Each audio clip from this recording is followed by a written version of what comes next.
តុលាការកំពូលដំកល់ការផ្ដន់ទានទោសចំពោះមន្ត្រីគណៈបកជំទាស់ពីររូបម្នាក់បានអនុវត្តទោសចប់និងម្នាក់ទៀតនឹងអនុវត្តទោសចប់ក្នុងខែកក្កដានេះតាមការសម្រេចសេចក្តីតុលាការជាន់ទាបនាព្រឹកនេះតុលាការកំពូលបានសម្រេចដំកល់ការផ្ដន់ទានទោសតាមសារដីការបស់សាលាឧទ្ធរណ៍ចំពោះលោកមឺសេងហរគេស្គាល់ទូទៅឈ្មោះគៀវិសាលដែលជាអនុប្រធានគណៈបកកម្លាំងជាតិខេត្តកំពង់ចាមនិងលោកខឹមច័ន្ទវណ្ណៈប្រធានស្ដីទីគណៈកម្មាធិការប្រតិបត្តិនៃគណៈបកភ្លើងទៀនរាជធានីភ្នំពេញសារដីកាលើបណ្ដឹងសារទុករបស់លោកសេងហរត្រូវបានធ្វើឡើងបន្ទាប់ពីលោកបានអនុវត្តទោសចប់រយៈពេល2ឆ្នាំក្នុងពន្ធនាគារពីបទញុះញង់ឲ្យមានការរើសអើងនិងបទជេរប្រមាថជាសាធារណៈតាមបញ្ញត្តិមាត្រា494 496 និង 307នៃក្រមព្រហ្មទណ្ឌលោកសេងហរត្រូវបានចាប់ខ្លួនក្នុងខែមិនិនាឆ្នាំ2024និងត្រូវបានផ្ដន្ទាទោសក្នុងខែសីហាឆ្នាំ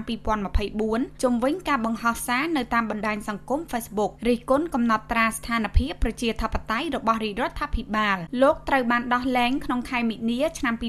2026ពីពន្ធនាគាររាជធានីភ្នំពេញក្រោយអនុវត្តទោសចប់នៅដើមខែកក្កដានេះតុលាការបានបើកសាវនាការលើបណ្ដឹងសារទុករបស់លោកសេងហរបន្ទាប់ពីលោកបានប្តឹងសារទុកទៅកាន់តុលាការកំពូលតាំងពីសាលាឧទ្ធរណ៍ភ្នំពេញសម្រាប់ដំកល់សាលក្រមរបស់សាលាដំបងផ្តន្ទាទោសចំពោះរូបលោកកាលពីខែធ្នូឆ្នាំ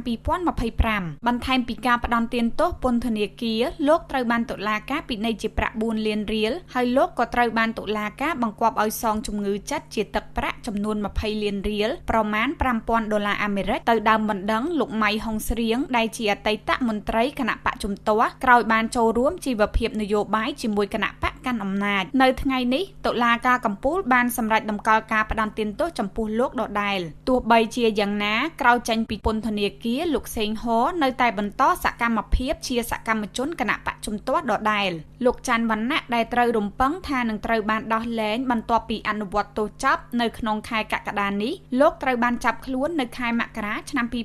2024មុនការបោះឆ្នោតជ្រើសតាំងសមាជិកព្រឹទ្ធសភាលោកត្រូវបានសាលាដំបងរាជធានីភ្នំពេញសម្រេចចោទប្រកាន់និងផ្តន្ទាទោសដាក់ពន្ធនាគារ2ឆ្នាំនិង6ខែពីបទក្លែងបន្លំនិងប្រើប្រាស់លិខិតក្លែងតាមបញ្ញត្តិមាត្រា626 627និង628នៃក្រមព្រហ្មទណ្ឌការក្លែងបន្លំឯកសារពាក់ព័ន្ធនឹងការបោះឆ្នោតកាលពីថ្ងៃទី7ខែកក្កដាឆ្នាំ2023កន្លងទៅបច្ចុប្បន្នលោកច័ន្ទវណ្ណៈកំពុងជាប់ឃុំក្នុងពន្ធនាគារខេត្តត្បូងឃ្មុំបន្ទាប់ពីផ្ទេរចេញពីមណ្ឌលអប់រំកែប្រែទី1ក្នុងខែកុម្ភៈឆ្នាំ